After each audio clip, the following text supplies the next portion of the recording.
तो नमस्कार दोस्तों, मैं अंकित स्वागत करता हूँ आपका हिंदी की क्लास में। तो जैसे कि आपको बताया गया था कि जल्द ही आपके लिए हिंदी की क्लास उपलब्ध करा दी जाएगी और आज आपके बीच आए हैं हम वर्णमाला को लेके। तो दोस्तों, आज हम वर्णमाला बहुत ही आसान तरीके से पढ़ने वाले हैं और इसे पीडीएफ के माध्यम से समझने वाले हैं। तो अगर कोई क्वेश्चन हो आपका तो आप कमेंट बॉक्स में बता सकते हैं। तो आज बात करते हैं हम वर्णमाला की। तो दोस्तों, सबसे पहले हम बात करते हैं कि जो हमारे पास वर्णमाला है इसकी बात करते हैं हम। दोस्तों, वर्णमाला है क्या हमारे पास, ये देखते हैं हम। दोस्तों, वर्णों के व्यवस्थित समूह को वर्णमाला कहते हैं। अब ये व्यवस्थित समूह क्या है, इसे समझते हैं। दोस्तों, आपको पता होगा कि जो हमारे पास वर्णों की संख्या है वो कितनी है, 52 है। तो जैसे आप उदाहरण ले सकते हैं, एक माला, आप एक फूलों की माला ले सकते हैं और उसमें क्या करते हैं, फूलों को एक क्रम में सजाते हैं तो उससे क्या होती है, हमारे पास एक माला बन जाती है। उसी प्रकार हमारे पास जो वर्ण होते हैं उन्हें एक क्रम में सजाना क्या होता है, हमारे पास वर्णमाला कहलाती है। ठीक है, तो ये हमारे पास थी वर्णमाला। तो वर्णमाला की आप पहचान रखें कि वर्णों के व्यवस्थित समूह को क्या कहते हैं, वर्णमाला कहते हैं। अब दोस्तों, वर्णमाला के हमारे पास दो भेद होते हैं, एक होता है हमारे पास स्वर और एक होता है हमारे पास व्यंजन। आज सबसे पहले हम बात करेंगे स्वर की। तो दोस्तों, सबसे पहले हम जानेंगे कि स्वर की संख्या कितनी है। तो जो स्वर है हमारे पास, देखो कभी कभी आपने देखा होगा 11 भी होते हैं और कभी कभी आपने देखा होगा कि हमारे पास 13 भी होते हैं। ठीक है, तो हम बात करते हैं स्वर की कि 13 कब होंगे और 11 कब होंगे। ठीक है, तो दोस्तों आपको पता होगा कि जो हमारे पास उच्चारण की दृष्टि से स्वर होते हैं वो आपने 11 पढ़े होंगे और पेपर में लगभग आप 11 ही लगाते हैं। ठीक है, यदि हम बात करें परंपरागत की दृष्टि से, जिसमें आप क्या करते हैं, हमारे पास अंग और आह, जिसे आप क्या बोलते हैं, हमारे पास विसर्ग बोलते हैं, अनुस्वार और विसर्ग बोलते हैं, अयोग वाह बोलते हैं, उन्हें शामिल कर लेते हैं। तो हमारे पास जो स्वर होते हैं उनकी संख्या कितनी हो जाती है, हमारे पास 13 हो जाती है। ठीक है, देखो सबसे पहले हम बात करते हैं वर्णमाला की, क्योंकि वर्णमाला हम पढ़ रहे हैं। अब आपको पता है हमारे पास एक छोटी सी हेडिंग हमारे पास आने वाली है वर्ण, उससे आगे देखते हैं हम। पहले हम बात करते हैं कि वर्णमाला के हमारे पास दो भेद थे। एक है हमारे पास जो भेद है हमारे पास, उसका नाम हमारे पास व्यंजन। अब देखो दोस्तों, व्यंजन की संख्या हमारे पास 33 भी होती है ना। जो हमारे पास 33 संख्या, वो आपको पता होगा कि हमारे पास स्पर्श व्यंजन है, उष्मर्श संघर्ष व्यंजन है और अंतस्थ व्यंजन है। ठीक है, इस प्रकार हमारे पास क्या होता है, 33 व्यंजन होते हैं। ये हमारे पास दो जो व्यंजन है, ये हमारे पास है द्विगुण व्यंजन, जिसे डै और ढह बोलते हैं ना। ये बाद में विकसित हुए, इसलिए इन्हें उत्क्षिप्त या विकसित व्यंजन भी कहते हैं।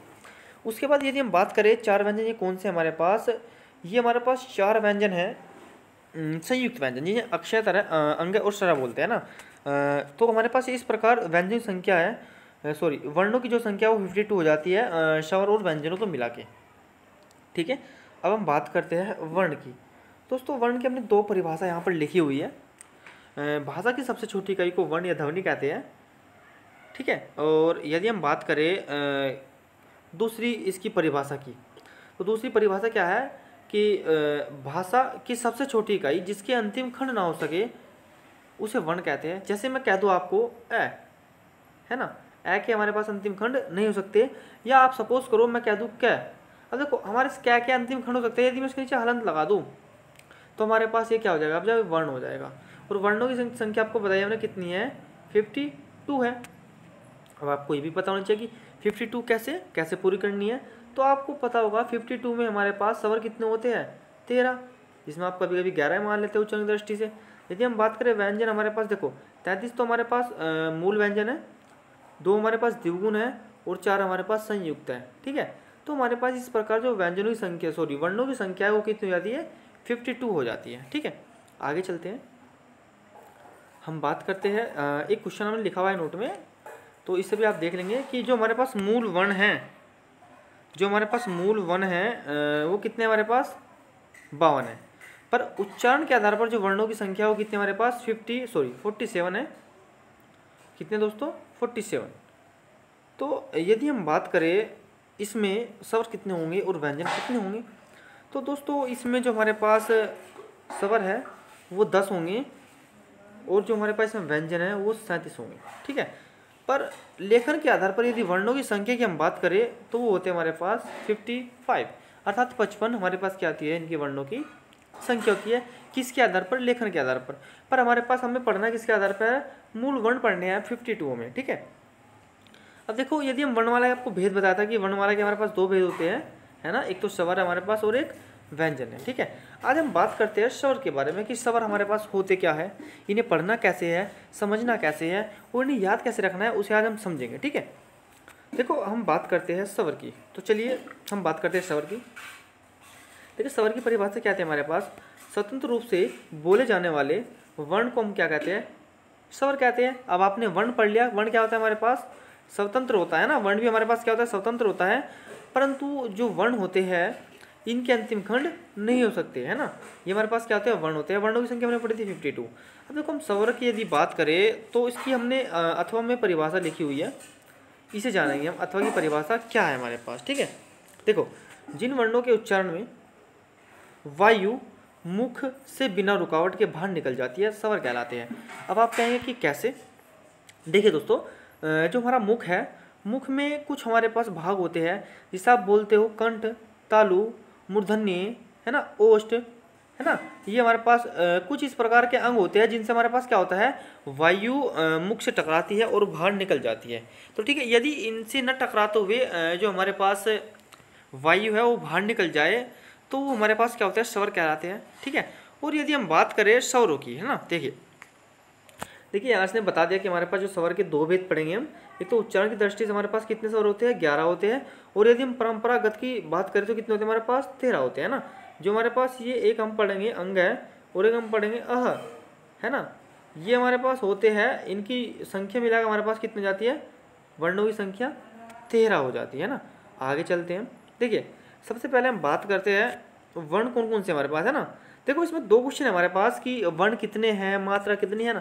देखो ए की जो है हमारे पास कोई मात्रा नहीं होती, परंतु प्रत्येक व्यंजन के साथ आ होता है, प्रत्येक व्यंजन के साथ आ होता है, वर्ण के साथ नहीं, व्यंजन के साथ। तो ये आपको याद रखना है कि प्रत्येक व्यंजन के साथ आ होता है, ठीक है।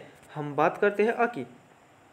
तो दोस्तों आप कहेंगे कि हमें मात्रा क्यों पढ़ा रहे हो, देखो मात्रा आपको इसलिए पढ़ाई जा रही है, जब आप संधि पढ़ोगे तो इन मात्रा का ही खेल है। यदि आपको संधि पढ़नी है, यदि आपकी मात्रा ये अच्छी है, आपको पता है कि किसकी क्या मात्रा है, तो आपको बहुत ज़्यादा आसानी होने वाली है। दूसरी बात हमारे पास ये है कि जब हम इन्हें पढ़ेंगे कि इनका उच्चारण स्थान कहाँ से होता है, तो उसमें बहुत ज़्यादा बेनिफिट मिलने वाला है। तो हम बात करते हैं आ की। तो हमारे पास आ की मात्रा आपने पढ़ी होगी इस प्रकार की, है ना, ये कोई मात्रा होती है हमारे पास आ की।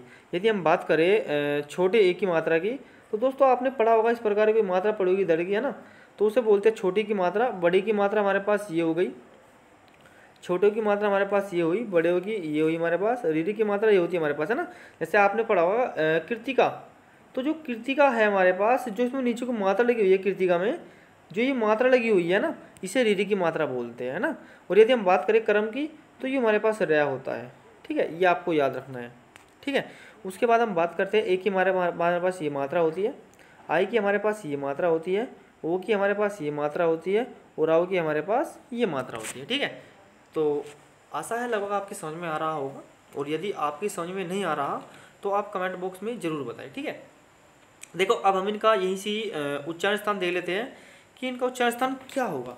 देखो आपको पता होगा कि हमारे पास गले से नीचे एक हमारे पास छोटी सी बिंदी होती है, या कुछ छोटा सा अंग बाहर निकला होता है ना, उसमें क्या होता है हमारे पास, उसे हम बोलते हैं कंठ। तो जो हमारे पास ये ए और आ है, ये कंठ से बोला जाता है ना, ये आप याद रखेंगे। कहाँ से बोला जाता है हमारे पास, कंठ या कंठस्थ, है ना। उसके बाद हम बात करते हैं छोटी या बड़ी, है ना। देखो ये हमारे पास बोले जाते हैं तालु से, ठीक है। ये कैसे बोले जाते हैं हमारे पास, तालु से। जो हमारे पास छोटी ई या बड़ी ए बोले जाते हैं हमारे पास तालु से। और यदि हम बात करें छोटे ऊ या बड़े ऊ की, तो ये बोले जाते हैं हमारे पास ओष्ठ। देखो ये हम पढ़ेंगे, बहुत ज़्यादा ट्रिक वाइज पढ़ने वाले हैं, अभी तो मैं आपको सिर्फ मेन बता रहा हूँ। ये कैसे बोले जाएंगे हमारे पास, ओष्ठ से बोले जाएंगे। और यदि हम बात करें रीढ़ी की, देखो दोस्तों रीढ़ी की मात्रा आपको बताता मैंने क्या होती है रीढ़ी की मात्रा, कि जो रीढ़ी की मात्रा होगी वो नीचे को होगी, है ना। तो देखो उसमें रै की आवाज़ हमारे पास आ रही है ना, तो आपको याद रखना है। देखो हमारे पास एक शब्द हमारे पास मूर्धा या मूर्धन्य, मूर्धा या मूर्धन्य।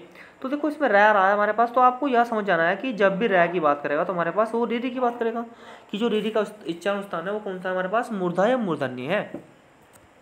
उसके बाद हम बात करते हैं एक ही। तो ए की यदि हम बात करें तो दोस्तों ए का जो हमारे पास निर्माण है वो आपको पता होना चाहिए, ए या आई है ना। अभी संधि में अलग अलग पढ़ने वाले हैं, पर हालांकि हम इन्हें पहले यहाँ समझ ले, उसके बाद हम समझेंगे आगे, ठीक है। तो हम बात करते हैं ए और आई की, ठीक है। देखो आपको पता होगा जो उसका निर्माण होता है हमारे पास ए या आ से, या छोटी ई बड़ी ई से, है ना। अब आपको पता है कि ए कैसे बोले जा रहा है हमारे पास, कंठ से, और छोटी कैसे बोले जा रहा है हमारे पास, तालु से। तो क्या हो जाएगा हमारे पास है कंठ और तालु। तो जो हमारे पास ये छोटी ई और बड़ी ई है, तो ये कैसे बोली जाती है हमारे पास, कंठ और तालु से। जो ये दो शब्द है हमारे पास, तो ये कैसे बोली जाती है हमारे पास, तालु से बोली जाती है, ठीक है। तो आपको ये याद रखना है, वेरी वेरी इंपॉर्टेंट है। पद कोड 108 में ये आ रखा है, यूकेएसएससी ने ये क्वेश्चन उठाया हुआ है, ठीक है। हम बात करते हैं ओ या औ की, ठीक है।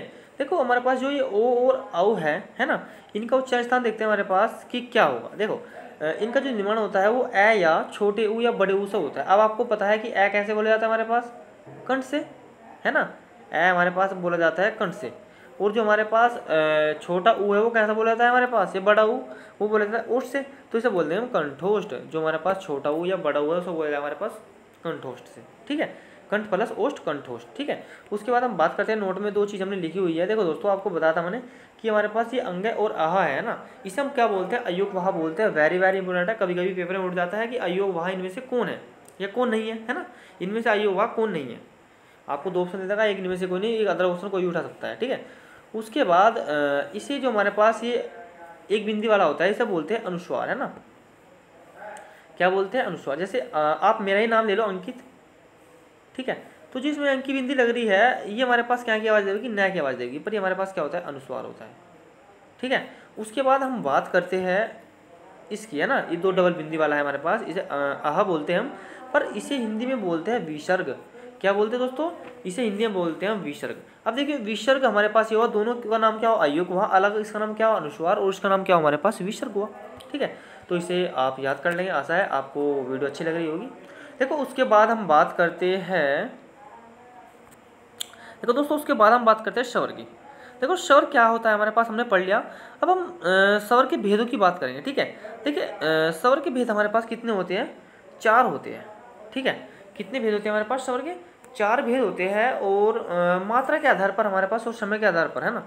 देखिए 4 भेद पढ़ने हैं आपको, पहले मैं आपको भेद बताऊँ, फिर इसके वर्णन हम आगे करेंगे।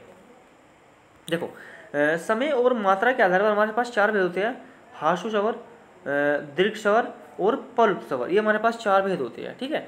और यदि जीभ के आधार पर बात करें तो जीभ के आधार पर हमारे पास देखो मैं आपको कहना चाहता हूँ कि स्वर के 4 भेद पढ़ेंगे, 2 भेद तो हमारे पास रहे, 2 हमारे पास आगे होंगे। यदि मात्रा और इसके आधार पर बात करें तो उसके 3 भेद हमारे पास, किसके, मात्रा समय के आधार पर, है ना। हासु, दीर्घ और परुक्त। यदि हम बात करें जीभ के आधार पर तो अग्र, मध्य और पश। देखो इन्हें ये जानना है हमें, अभी तो सिर्फ मैं आपको भेद बता रहा हूँ। उसके बाद हम बात पढ़ेंगे ओष्ठ आकृति के आधार पर। तो ओष्ठ आकृति के आधार पर हमारे पास 2 भेद होते हैं, है ना। एक तो हमारे पास होता है वृत्ताकार, एक होता है हमारे पास अवृत्ताकार। देखो वृत्ताकार क्या है हमारे पास, अवृत्ताकार क्या है, इसे समझने की कोशिश करेंगे, ठीक है। आगे समझेंगे, हालांकि अभी तो आपको भेद ही समझने हैं। उसके बाद हम बात करेंगे मुख विवर के आधार पर, है ना। तो मुख द्वार या मुख विवर के आधार पर हमारे पास 4 भेद होते हैं, परंतु हम 3 ही भेद का वर्णन करेंगे। मुख्य 4 भेद ही पढ़ लेंगे, पर यहाँ 3 भेद आपको स्पेशल पढ़ने हैं ना, क्योंकि यहाँ से यूकेएसएससी ने एक बार क्वेश्चन उठा रखा है। तो विवर्त, अर्धविवर्त, विवर्त, संवर्त और अर्ध संवर्त, ये हमारे पास क्या होता है, 4 भेद होते हैं, ठीक है। इसके बारे में वर्णन करेंगे। उसके बाद हम बात करते हैं आगे। दोस्तों स्वर के भेद की बात कर रहे थे हम, अब हम बात करते हैं, देखिए अब हमने अभी क्या जाना था कि सिर्फ इनके भेद जानने की कोशिश कर रहे थे, अब इन्हें हम जानेंगे इनमें कौन कौन आता है, ठीक है। देखो परिभाषा में आपको ऐसे ही बोल के बता दूंगा, आपको अच्छी समझ में आ जाएगी, ठीक है। देखो मात्रा और समय के आधार पर हमने 3 भेद पढ़े थे, हासु, दीर्घ और पल्प। देखो हासु स्वर की परिभाषा क्या होती है कि जिन शब्दों के उच्चारण में कम से कम समय लगता है, हासु स्वर कहलाते हैं, ठीक है। देखो आपको इसमें याद करना है सम संख्या, है ना, सॉरी विषम संख्या इसमें याद करना है, ट्रिक लिखी हुई है हमने। विषम संख्या हमारे पास क्या होता है, 1, 3, 5 और 7। ये आप नोट कर लो बिल्कुल कि विषम और सम संख्या का पूरा हमारे पास वर्णमाला का फंडा है। इसे यदि आप याद कर लेते हैं तो ये मान लो कि आपकी वर्णमाला कंप्लीट हो जाएगी, ठीक है दोस्तों। तो इसमें हमारे पास जो 1 पे है वो क्या हमारे पास आ है, आई हमारे पास 3 नंबर पे है, ऊ हमारे पास 5 पे है और जो हमारे पास डी डी है वो 7वां है। हालांकि इसे अपवाद मानते हैं कुछ बच्चे या यूपीएससी ने अपवाद माना हुआ है इसे, पर इसे आप याद रखेंगे, ठीक है, डी को तो समझेंगे, इसमें याद कर लेंगे। उसके बाद हम बात करते हैं दीर्घ स्वर की। देखो दोस्तों दीर्घ स्वर क्या होता है ना। देखो इसकी परिभाषा क्या होगी कि जिन स्वरों के उच्चारण करने में हासु स्वर से 2 गुना समय लगता है, जिन स्वरों के उच्चारण करने में हासु स्वर से 2 गुना समय लगता है दीर्घ स्वर कहलाते हैं, है ना। दीर्घ स्वर उससे 2 गुना। अब देखो दोस्तों बात उसने की 2 गुना की है ना, तो हमारे पास ये जो संख्या होनी चाहिए ये भी 2 के गुना में होनी चाहिए, जैसे 2, 4, 6, 8, 10 इस प्रकार के हमारे पास उसकी गुना में होनी चाहिए, ठीक है। तो हम कहना चाहते हैं कि सम संख्या होनी चाहिए, ठीक है। ना भी हो तो उसमें कुछ आपको इस तरह का मतलब ये आपको याद करने का जरिया मिल जाएगा, ठीक है। जैसे देखो तुम्हारे पास आ पड़ा, बड़ी ई, बड़ा ऊ, ए, आई, ओ और आऊ, ठीक है। इसे आप याद कर लेंगे क्योंकि हमारे पास ये आपको ये 4 काल दिया आपने तो आपके ऑटोमेटिक याद हो जाएंगे।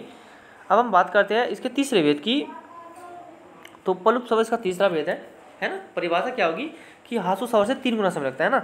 जिन स्वरों के उच्चारण करने में हासु स्वर से 3 गुना समय लगता है, 3 गुना समय लगता है, पलुप स्वर कहलाते हैं, है ना। देखो इसकी हमारे पास एक पहचान हो रहा है ना। क्या पहचान है कि इस स्वर का उच्चारण करते समय, है ना, इस स्वर का उच्चारण लंबे तथा पुकारने में किया जाता है ना, मतलब लंबे समय के लिए करते हैं। ये बोल सकते हैं कि जिन स्वरों का उच्चारण लंबे समय के लिए किया जाता है पलुप स्वर कहलाते हैं। जैसे आप कह सकते हैं ओम, क्योंकि इसमें हमारे पास क्या है, ध्वनि आ रही है ना। या आप कोई गाना गा रहे हैं सारे गा मा, है ना, इस प्रकार कुछ कोई गाना गाते हैं तो उसमें भी क्या होता है हमारे पास पलुप स्वर का प्रयोग होता है। या आप रो रहे हो या आप बहुत लंबी लंबी सांस लेकर हंस रहे हो, है ना, उसमें भी क्या होता है हमारे पास पलुप स्वर का प्रयोग होता है, ठीक है। इस तरह आप याद कर सकते हैं, ठीक है। उसके बाद हम बात करते हैं जीभ के आधार पर। तो दोस्तों जीभ के आधार पर हमारे पास जो स्वर के हैं वो 3 भेद होते हैं, ठीक है। देखो अग्र है, मध्य है और पश्च है ना। देखो आपका जो पढ़ाने का जो हमारे पास मैटर है आपको सिर्फ याद करवाने का जरिया बता रहे हैं हम, ठीक है। तो किसी को यदि कोई बात बुरी लगे तो उसके लिए हम क्षमा चाहते हैं, ठीक है। पर सभी दोस्तों से रिक्वेस्ट है कि वीडियो स्किप ना करें और कंटिन्यू देखें, और यदि वीडियो अच्छी लग रही हो तो लाइक जरूर कर देना और कमेंट भी करें, ठीक है। उसके बाद अगर मध्य और पश्च, देखो दोस्तों इसमें क्या ट्रिक है हमारे पास। देखो मध्य में आपको याद रखना है कि इसमें आ आएगा, है ना। मध्य में क्या आएगा हमारे पास, आ आएगा। उसके बाद जितने भी आ जैसे होंगे वो क्या हो जाएंगे हमारे पास पश्च में आ जाएंगे। देखो हमारे पास ए आ जैसे बनेगा, है ना, ए तो हमारे पास ए जैसे बनेगा, ओ हमारे पास ए जैसा बनेगा। देखो यदि हम ओ बनाते हैं तो वो भी हमारे पास क्या होता है, ए जैसे ही बनता है, ठीक है। जितने भी हमारे पास बचे हुए हैं वे सारे क्या आएंगे हमारे पास अगर में आ जाएंगे। तो इसे आप याद कर सकते हो। और यहाँ से क्वेश्चन कभी ना कभी उठने वाला है। ये मान लो कि यूपीएससी अगर नेक्स्ट पेपर कोई लेता है, 7 से 40 पद हुए हमारे पास उसमें, या आप कोई भी अदर वैकेंसी आती है तो उसमें यहाँ से क्वेश्चन उठने वाला है, क्योंकि बच्चे इसे फोकस ही नहीं करते और नहीं याद कर पाते। तो इसको आपको याद कर लेना है, ठीक है। यदि हम ओष्ठा आकृति के आधार पर बताएं तो ओष्ठा आकृति के आधार पर यदि हम बताएं तो इसके 2 भेद थे। एक तो हमारे पास क्या था वृत्ताकार स्वर, एक क्या था हमारे पास अवृत्ताकार स्वर, और या कह सकते हैं कि वृत्तमुखी या अवृत्तमुखी, ठीक है। तो इसकी परिभाषा क्या है, इसकी परिभाषा क्या होगी वो जानेंगे, ठीक है। देखो वृत्ताकार या वृत्तमुखी हमारे पास स्वर क्या होता है वो जानेंगे। देखो वृत्तमुखी हमारे पास स्वर क्या होता है, जिन स्वरों को बोलते समय होठों का आकार गोल हो जाता है वृत्ताकार या वृत्तमुखी स्वर कहलाते हैं। जिन स्वरों को बोलते समय होठों का आकार गोल हो जाता है वृत्ताकार स्वर या वृत्तमुखी स्वर कहलाते हैं। तो दोस्तों आपको बोल के देखना, जैसे ए नहीं हुआ, आ नहीं हुआ, छोटी ई नहीं हुआ, छोटा ऊ, देखिए आप अपने होठ देखिए, है ना। जब आप इसका उच्चारण करेंगे तो आपके होठ जो है वो गोल हो जाएंगे। बड़ा ऊ आपके होठ गोल हो जाएंगे, ओ आपके होठ गोल हो जाएंगे, औ आपके होठ गोल हो जाएंगे, ठीक है। अवृत्तमुखी या अवृत्ताकार मुखी, है ना। अवृत्ताकार स्वर क्या होंगे हमारे पास, जिन स्वरों का उच्चारण करते समय होठों का आकार गोल ना होकर किसी अन्य आकृति का हो जाता है ना। जिन स्वरों का उच्चारण करते समय होठों का आकार गोल ना होकर किसी अन्य आकृति का हो जाता है तो वह अवृत्ताकार स्वर या अवृत्तमुखी स्वर कहलाते हैं। जितने भी हमारे पास 7 के साथ बचे हुए वे इसमें आ जाएंगे, ठीक है। उसके बाद हम बात करते हैं मुख विवर के आधार पर स्वर। तो दोस्तों इनकी परिभाषा समझेंगे। यहाँ से क्वेश्चन एक उठा हुआ है, यूपीएससी ने क्वेश्चन उठाया था यहाँ से 108 कोड पद में ही, बच्चे कोई नहीं कर पाया था, ठीक है। तो इसे करना है मुख्य विवर के आधार पर। देखो सबसे पहले बात हमारे पास है विवर्त, है ना। देखो विवर्त की परिभाषा क्या है हमारे पास, वो समझेंगे। देखो, जिन स्वरों के उच्चारण में मुख द्वार पूरा खुलता है, आपको पता है कि पूरा खुलता है, बिल्कुल सही बात है।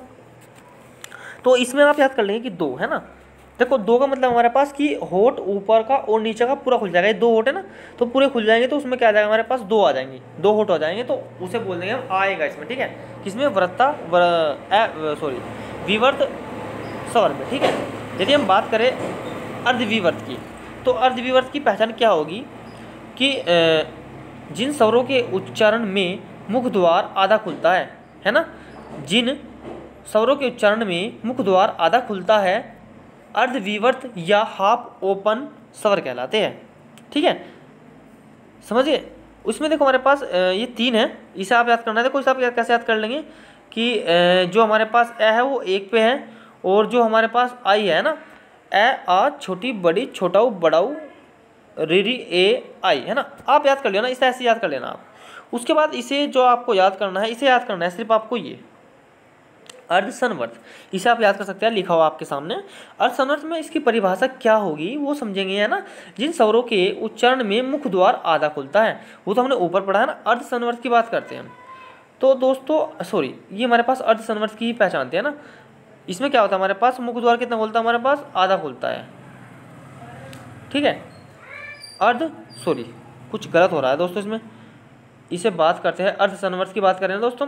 तो अर्धसंवर्त की पहचान क्या होगी हमारे पास, जिन स्वरों के उच्चारण में मुख द्वार आधा बंद रहता है ना, हाफ क्लोज लिखा हुआ है, हमने ये ध्यान नहीं किया ना। हाफ क्लोज आधा क्या रहता है हमारे पास, बंद रहता है, उसे क्या देते हैं, अर्धसंवर्त स्वर कहलाते हैं ना। इसमें दो हमारे पास संख्या, इसे आप पढ़ लोगे, ठीक है। उसके बाद हम देखो दोस्तों, उसके बाद यदि हम बात करें तो आपने पढ़ा होगा कि हवा या नाक वह मुंह, जो हमारे पास हवा के नाक वह मुंह के निकलने वाले आधार पर पढ़ा होगा आपने ना। ये बोल देता है कि नाक के आधार पर जो स्वर होते हैं उनके आपने दो भेद पढ़े होंगे। एक तो पढ़ा होगा निम्नुनासिक या मौखिक स्वर, एक पढ़ा होगा अनुनासिक स्वर। तो उन्हें ना पढ़ के हम क्या पढ़ते हैं, आगे पढ़ते हैं दोस्तों। देखो ये हमारे पास नंबर लिखे हैं मैंने, इसे काउंटिंग करके आप पढ़ लोगे ना। देखो वीडियो ज़्यादा लंबी हो चुकी है, तो इसके लिए हम आपसे समझ आते हैं, और जो हमारे पास व्यंजन की अगली वीडियो है वो अगले टॉपिक में लाते हैं ना। तो यदि वीडियो अच्छी लगी तो वीडियो को लाइक करें और सब्सक्राइब और शेयर जरूर करें, ठीक है, क्योंकि अच्छा कंटेंट आपको मिलता रहेगा। और ये अभी ट्रेलर है, पिक्चर अभी बाकी है मेरे दोस्तों, तो वीडियो को लाइक और शेयर तो करना ही है, और कमेंट करके बता देना है जिसने अभी क्लास नहीं ली वो क्लास ले ले और अपनी रजिस्ट्रेशन करा ले, ठीक है। तो मिलते हैं नेक्स्ट पार्ट के साथ नेक्स्ट वीडियो में। तो जय श्री राम, जय श्री राम।